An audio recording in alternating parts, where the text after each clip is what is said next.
Welcome to Keep Hustling, where we are going past the why to get to the how. I'm your host, the always hustling Aaron Gordon, aka NY Risk Advisor, aka Mr. Keep Hustling. In this podcast, we will be diving deep into the professional and personal successes of our guests to find out how they hustled through the most difficult times in their life and their development to achieve the success they've gotten to today. So buckle up for what hopes to be an amazing ride. And of course, now and always, keep hustling. Welcome to Keep Hustling with my guest, Brian Ahearn. Thank you so much for being here. Thank you for having me on, Aaron. I've been looking forward to it. I have to say that having someone who's such a prolific author, and also I'm a huge TEDx consumer, so I have seen your talk. I am one of the over a million, I think it's over a million people that have seen the episodes. So or the talk, and it's I think influence, and we'll get into this, but I think that influence is something that very often people don't want to talk about because they feel like it's almost like a dirty word. Like I shouldn't be influencing others. I should just be natural in myself, and that there shouldn't be. It's almost like that feels like something that shouldn't be ethical, for lack of a better term. Not that I think it is, but I think that people think that it gets that, and just being able to have influence. And I mean, just like I hope anyone who is listening to this is watching on YouTube as well, because just seeing the way Brian is set up, books in the background, got our logo up there, which is awesome. So thank you for that. And just all that, I would just love to know kind of your thoughts on that view of influence before we dig into the podcast. Sure. Anytime I do a sales call, this is where I am. And I always make sure I put a company logo on the screen. I say hello to the person. I've got it up on the screen too. And it elicits a, wow, that's really cool. And it just gives me a natural opportunity to lead right into what I do.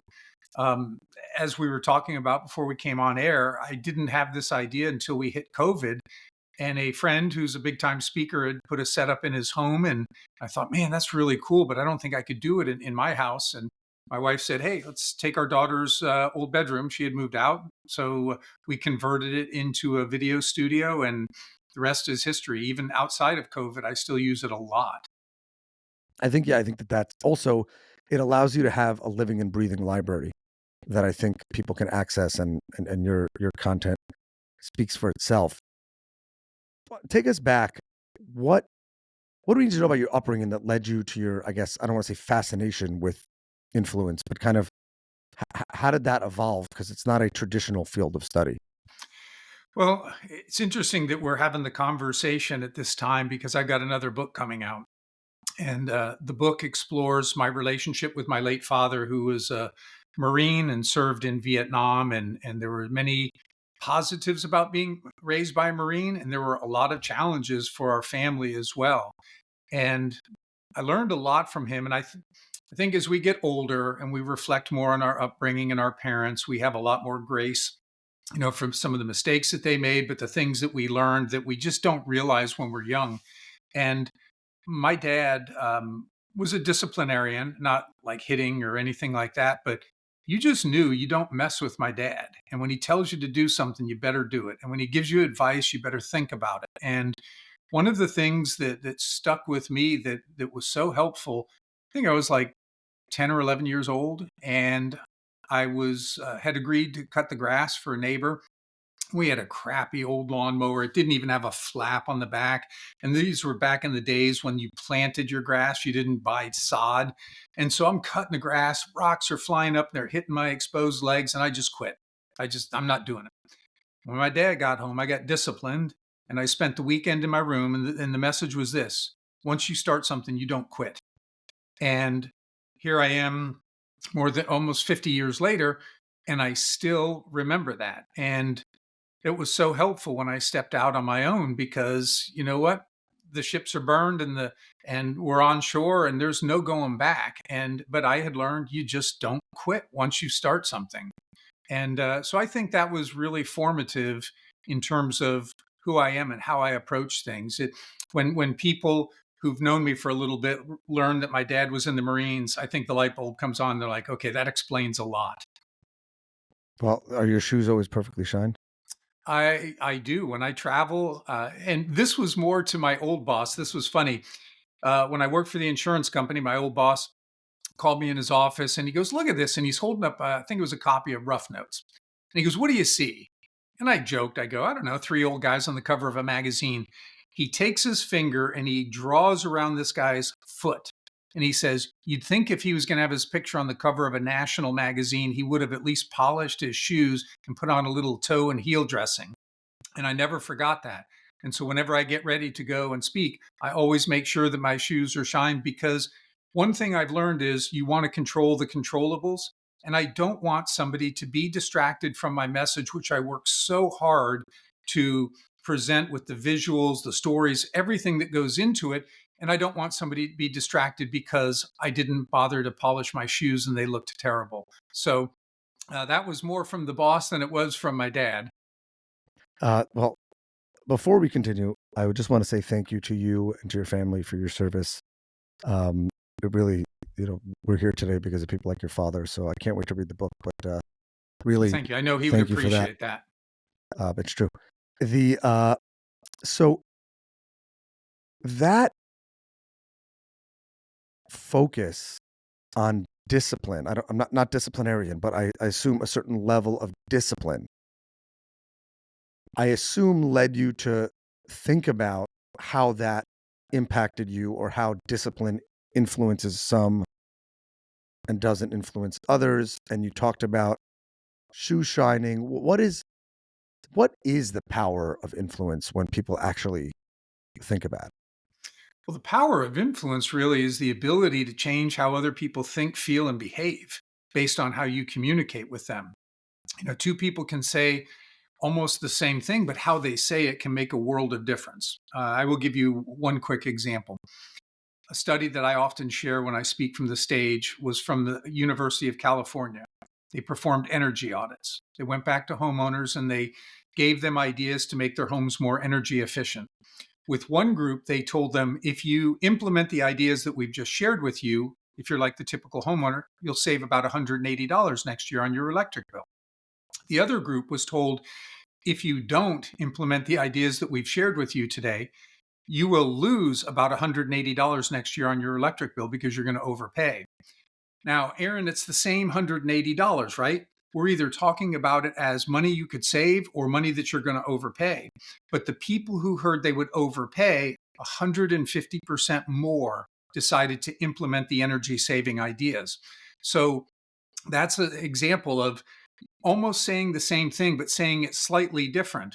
And if you know that your product or service is going to genuinely benefit somebody, you better figure out how to be most influential to have that conversation so that they can benefit from it.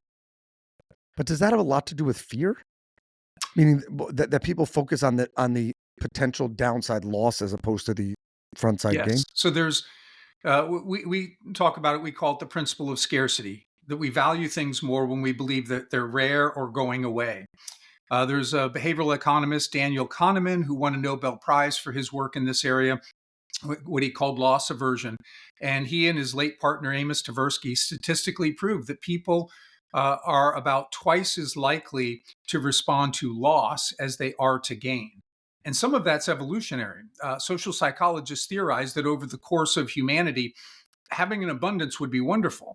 But if you don't have an abundance and you're fearing that you may not have enough to survive, people who were more genetically wired that way tended to do the best job surviving. And so we have really become very conditioned, wired almost, to respond more to loss.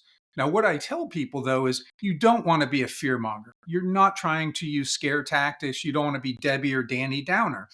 You just want to conversationally reframe certain things from what you may gain to what you might lose. And that'll stimulate an awful lot more people to take the action that you think is in their best interest.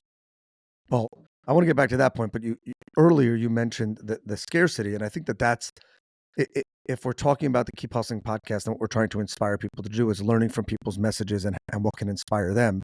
And I think there might be something there with the scarcity, which is those people who view that and embrace it and understand it.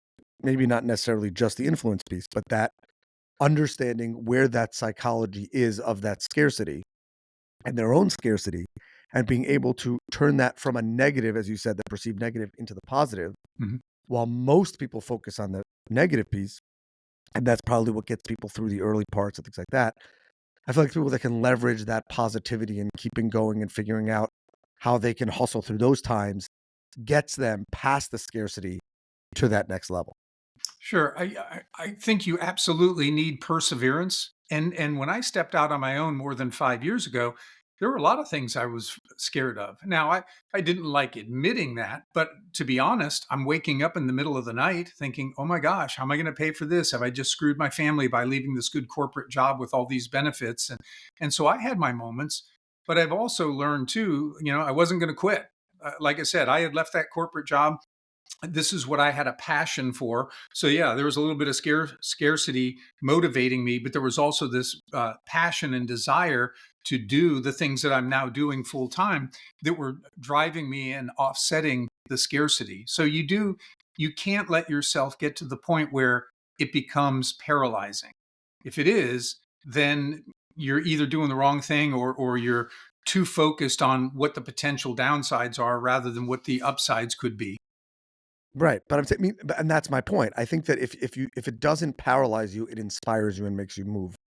Right? If people didn't have that scarcity, I was talking to someone yesterday about this, and they said that the hardest moment in their life was when they decided to start their own business, and the next morning they said they could have stayed in bed because they Hmm. were gonna, they might have been on garden leave or they were getting ready to ramp up. They knew what they wanted to do, and they said if I don't get up this morning, then I don't know what's gonna. Then I may not be motivated tomorrow.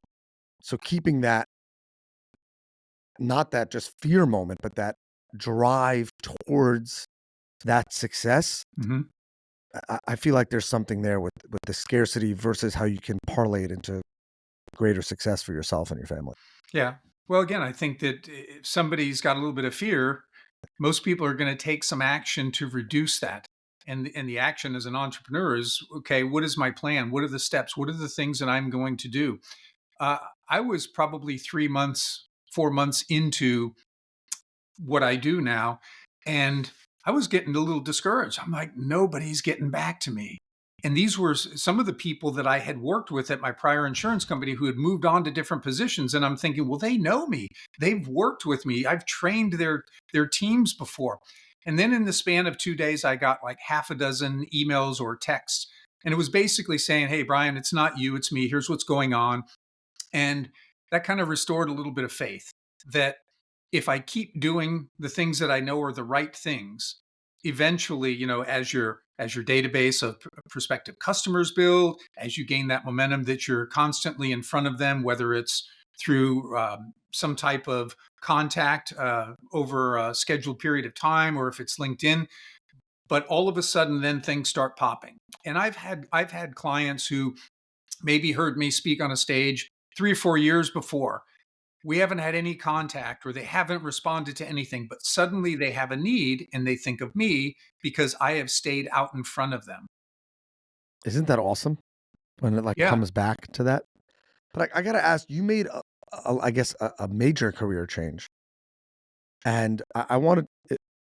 We ask our guests to take us in the most pivotal moment in their career. I've learned to not no longer say I think I know what it is because every single time I think I know what it is, it's not. So take us to that moment, to the pivotal moment where 28 plus years or so, right? More than 25 years with an insurance company, Hmm. to maybe that was the pivotal moment, maybe it was a moment at that company or what got you into the insurance business. When you look back so far at your successful career, it's not over. What has been that most pivotal moment to you? Probably the pivotal moment came when I made the decision to leave. I knew that what I'm doing now, I was going to do with the rest of my career. When I came in contact with Robert Cialdini's work about 20 years ago, I was just enthralled by it. I thought it was really interesting because the psychology explained, selling and why some approaches worked and why some didn't. And I was working with salespeople. So I started incorporating it into everything that I was doing. And then I slowly started doing things like I got my website, I started the blog, and was building out my social media presence for whenever that day was that I was going to leave. And I had a specific time in mind. There were certain metrics with the insurance company that if I stayed a certain number of years, et cetera, then I could start taking pension and all of those things. But everything started to change in 2018. And I didn't agree with it. I just, in good conscience, could not have told you, you should represent my company. I couldn't have told you, you should buy our insurance. I couldn't have told you, you should come work for us. And prior to that, I could say all of those things because I was so proud of the company that I worked for. But once it changed, I realized I can't stay here. I am not going to be a detractor. And even though I am a couple of years short of hitting the metrics that I thought, and I gave up a lot of money to make that switch. But I also had a belief in myself that if I do this as well as I believe I can, I will go well beyond that, and I have. And I love the freedom that comes with being an entrepreneur. I was at my local cigar shop today doing a lot of work. I never was going to do that when I was with the insurance company. Um, the freedom with travel, I can be almost anywhere and do what I do, or I can just hop on a plane and go see a client from wherever I am. So there are so many upsides in terms of just personal satisfaction, but also the way the business has gone. I don't look back and say like, oh, darn, I should have stayed 2 more years. I'm like thankful that I got out when I did, because if I'd waited any longer and COVID hit, that would have been a real challenge. Nobody was asking you to come out and train, speak, and do those things. I might have continued to delay. And then, frankly, as you get older, you don't have as much energy. You just don't, and it takes a lot of energy to get going. So I am so glad I did that 5 years ago, putting in the really long days, feeling like you're working every single day. I had a little more energy at that point. So for me, it all worked out, but it was that pivotal moment was when the insurance company had finally done a few things, and I just said, "That's it, I'm done." And I went in and talked to the CEO, and then ultimately left in November of 2018. So you said that you knew that this is what you wanted to do. How did you find that? It was something that I loved learning about. I loved sharing it with people because I passionately believe that if people understand how to ethically influence others, they will enjoy more professional success, but they'll also have a lot more peace and happiness at home when those around you more willingly say yes and do the things that you're asking of them. So it was those things. And then the third thing would be my mind just seemed to work in a way where I could see the opportunities to apply this research to get to better results for, at first it was the company that I was with, but now it's the clients that I work with.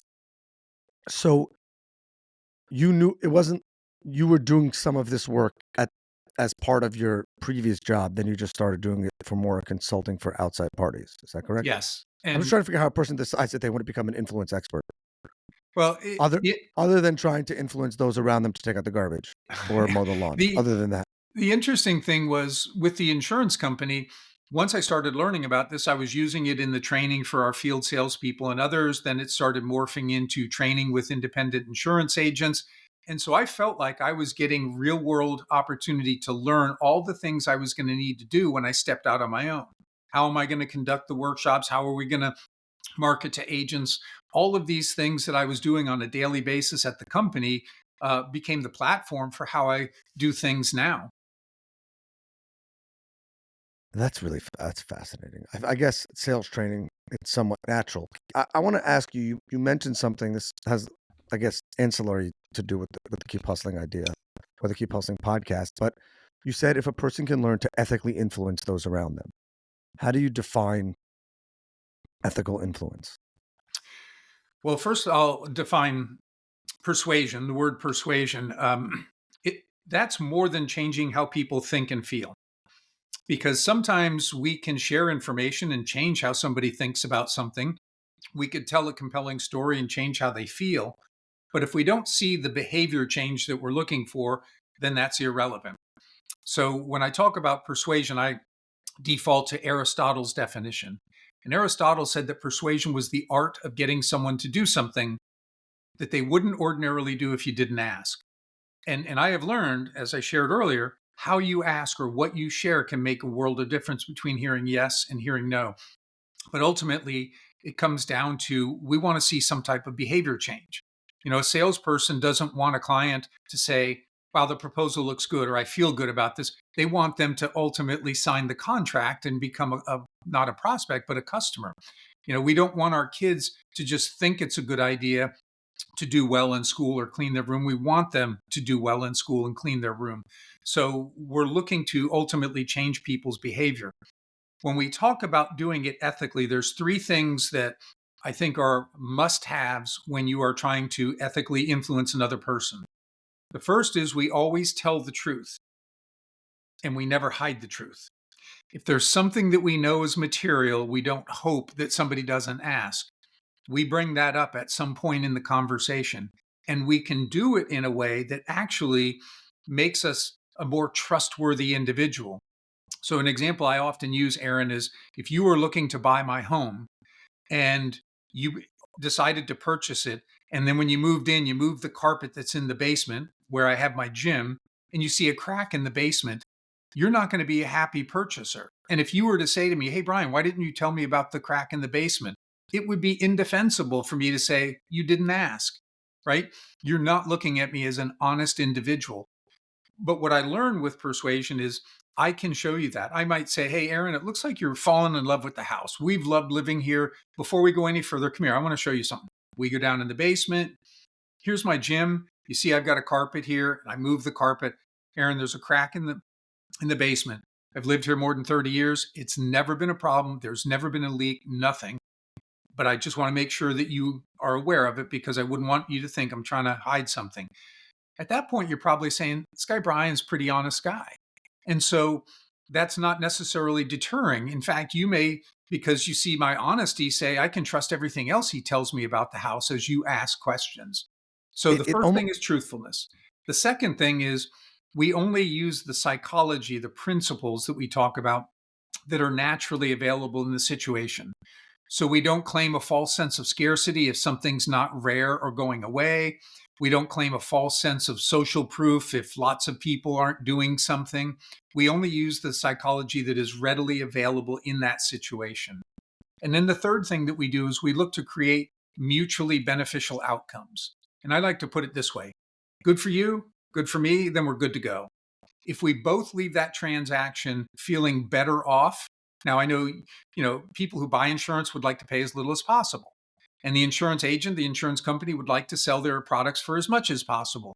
But if we can find a place that's in between those and we can both walk away and feel like we've got something that we're better off for, then we can feel good about that transaction. So I think if you are doing those three things, you can feel very good about how you are interacting with people and that you're doing it in an ethical way. Wow, I have a lot of questions about that. Um, First is I just want to comment on the first point you made, and that is I think that when people are often scared to come to lead with the truth, as you said, Mhm. and I'll bet, just borrowing in your example, that if the potential buyer was a skeptic, like most people are in transactions, by coming forward with a problem, that removes some of the with the potential problem or that leading with that challenge or that honesty, that's actually very influential because it actually makes them feel like, well, if there I was worried that there were problems because nothing is perfect. Now I actually probably don't have to worry because he probably would have told me. So not just do you feel good, but that piece of influence is like not only do they feel that you're a good person to do a deal with, Mm. they've also been tilted towards feeling like all the cards are on the table. Right. And I'm not saying you kick the door down and say, let me tell you everything that's wrong with me or wrong with my product or Right. service. That's not it. But at some point, when you are in sales, and if you've been in it for any length of time, you know just about every objection that people are going to raise. And so you should always have answers that are very conversational. You don't want to sound like you've just rehearsed this standard answer. You put it in your own words, in your own conversational way, but you are able to address those. And some of those you're better off bringing up. Now, the other thing that is important too, how you bring that up and how you transition is very important. So, Aaron, I know you're married, and when your wife says, "Honey, I love you, but," right? You don't focus on the "I love you." You focus on the what's coming next, right? The hammer is going to drop. That word "but" or the other word is "however" are transitional words that we basically begin to discount what comes first. And so you can lead with a weakness. I can say, you know, Aaron, our products are a little more expensive than our competitors. And that's just the truth. They're more expensive than our competitors. But what customers who do business with us find, and I start talking about that, you begin to get focused on that. That's crazy. And I love so that. price isn't as important. I'm not saying that it's unimportant, but you are able to move it away from this focus on price to the focus on value because you're transitioning. And these are the subtle things that we learn through the study of psychology and how people's minds work. Gosh, I could listen to this all day. I have two very important questions for the Keep Hustling audience that I think are, I would say, probably for me as a young entrepreneur, the most important questions. First and foremost, how do you not fear, or how do you view the fact that everything you're saying has probably been the source of some of the greatest horrors and negative or atrocities of Mm. the lifetime, right? The power of influence in a negative way. Well, the psychology that we talk about is neutral. It's neither good nor bad. When I describe a principle like scarcity or any of these other things, um, they're not good or bad. They're neutral. How we use that information reveals something about our character. Aristotle, going back to him, he said character may almost be called the most effective means of persuasion.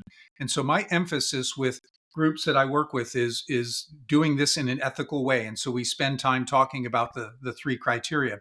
The other thing that I think really helps remove manipulation from the situation, again, speaking like with salespeople, the more I come to know and like you, the less there's an opportunity for me to be manipulative because I don't manipulate my friends. I trust, Aaron, that you don't manipulate your friends, right? So I always encourage people, let's make friends of the people that we are interacting with. When you begin to sense that, hey, this guy Brian really seems to like me, he does seem to care about my needs, that's what opens you up. Because deep down, you're thinking friends do right by friends. But the more I'm coming to know and like you, I am putting forth your best. And so we've created a virtuous cycle where I'm looking out for your best interest. That's how you're receiving it. And even if you have to say no to what I'm offering, you're not saying no to just some sales transaction, right? We have an opportunity to still continue to talk and maybe find other solutions that are going to be beneficial for you. So for me, that's where it starts. But you're right. I mean, people who have low morals could certainly learn this and use it to their advantage to take advantage of people. I wrote an article once, and it's in my first book, and it was called "How Bernie Made Off with Our Money." And you could go right through these principles that I teach and clearly show how he was tapping into those principles to dupe people out of billions of Evil dollars. genius, evil genius, Yep. evil genius. So, I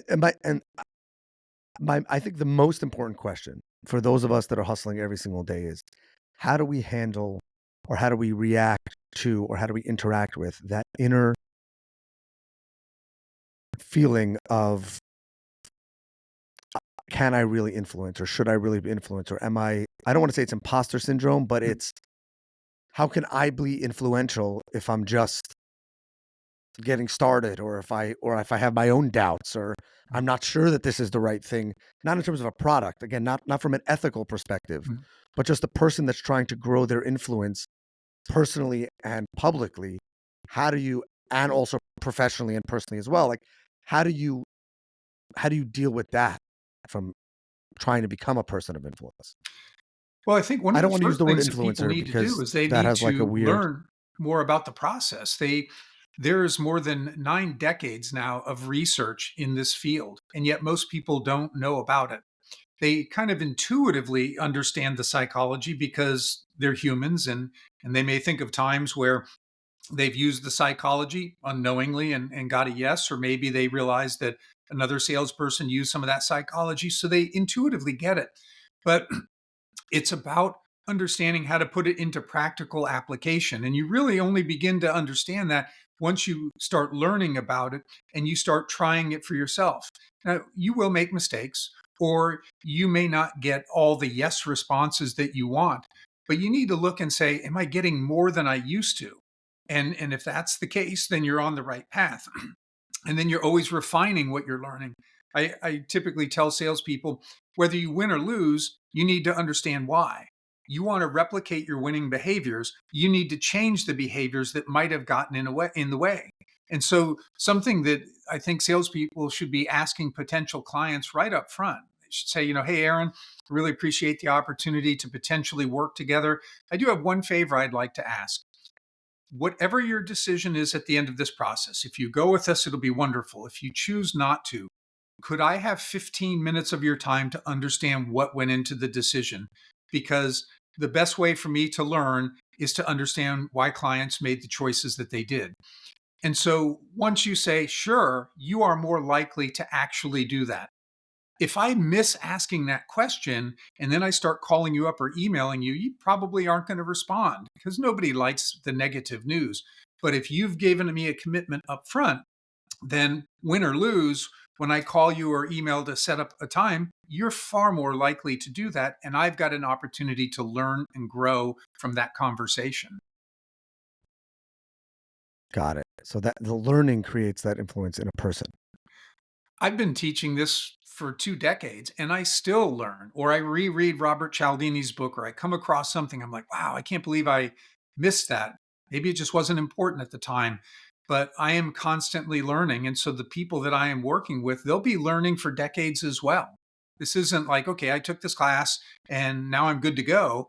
No, this is a skill, and skills only get better when you work on them and you refine them. It's unbelievable. I have to ask you your feelings as I'm a millennial, not to be a super millennial Gen Z guy, but whatever. Your feelings on the word influencer today and how it's used. Uh, I'm You not don't have big to on name it, to anyone be specifically. honest, because I think a lot of it goes against things that I personally value or believe. So I don't like it if people hear the word influence and then they just try to mix up what I do with what influencers do. I'm not talking about making TikTok videos. Not that you can't. I mean, you certainly can do those things. I am talking about how do we communicate with individuals in such a way that it makes it easier for them to see the merits of what it is that we are offering. And that communication can be email, it can be phone calls, it can be over Zoom, it can be in person. But what are the psychological triggers that if I understand those and I ethically bring them into my communication, I can make it easier for people to say yes. So this isn't just about posting some video to get a bunch of likes or anything like that, which is what I associate a lot of times when I hear the term influencer. That's but and I think that that's in a lot of the world what's going away are true definitions and it's being replaced with some sort of I don't want to say, butchery, but something like that where and then obviously you have to fight negative association bias and things like that. But I am absolutely fascinated by what you do, and I think that there's so many people out there that can, especially the hustlers who listen to this, that can benefit from realizing not only their influence or those things that influence them from the outside, but the value in focusing on how I don't think anyone influencing others in a positive way negatively impacts them personally and specifically professionally.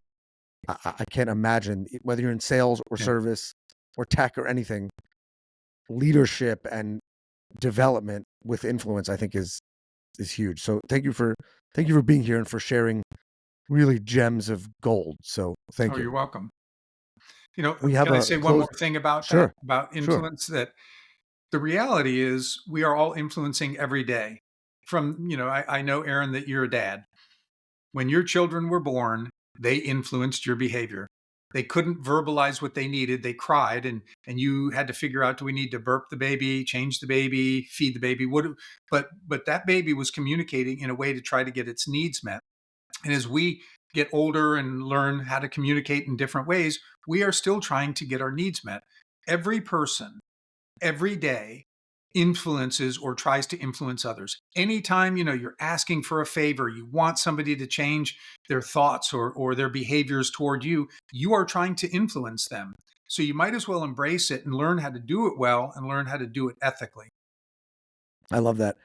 Maybe your next book can be influencing influencing lessons from newborns, or how newborns influence people, or something like that. I love that because it is so true. My life, I'm a very proud father of 5, but yes, probably the greatest influences on my life, now that I think about it, I'm after my parents, so and my wife. So love that.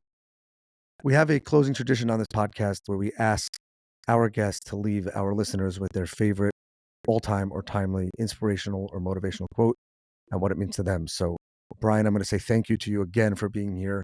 If you're listening to this episode, make sure you follow Brian, get his book, get the new book, because I'm sure it's going to be amazing. Also, great content always on the social platforms. We'll have all the handles in the show notes. But really, thank you again for being here. Well, I want to give you 2 quotes. One will be the inspirational, one will be for the hustle. The inspirational one is from Viktor Frankl. If you've ever read Man's Search for Meaning, and to paraphrase, towards the end, he said, in the end, they can take away every human freedom except the freedom to where you will place your thoughts. And he talked about how he was freer than the camp guards in the concentration camps, because he knew that they could never make him think what he didn't want to think. And I think we all need to remember that no matter what's going on, we have the freedom to choose what we will focus on, what we will think about. The quote, I think, for the hustle would be something that I heard from my high school football coach, and then I later learned it was Seneca, the Roman philosopher, but it's luck is where preparation meets opportunity. And I just was always a firm believer that I need to be prepared. I need to be ready for when those opportunities arise. And there have been many times where I might have been somewhere with my wife and someone asked what I do, and we have this great conversation. And she once said, I get so frustrated because I know that's not going to lead to anything for you. I wish you had a chance to talk to somebody else. And I said, you know what? Every one of those conversations is a rep. The better I get at those conversations that just naturally come up, the better I'll be when a CEO is sitting next to me on a plane or whatever that chance may be. So I've got to be prepared for the opportunities that present themselves. 100%. 100%. Wow. Love both those messages. So we'll take both of them. Thank you again for being here, Brian. It was my pleasure. Thanks for having me on. It was long overdue. This has been another episode of Keep Hustling. Remember, do well by doing good, and of course and always keep hustling. All right, hustlers, that brings us to the end of another fantastic episode. Thank you for listening. Be sure to subscribe to our podcast so you never miss an episode. If you have any suggestions, comments, or even just want to say hello, please feel free to reach out to us on all social media platforms. We are Keep Hustling Pod. Until next time, stay curious, stay hungry, and keep hustling.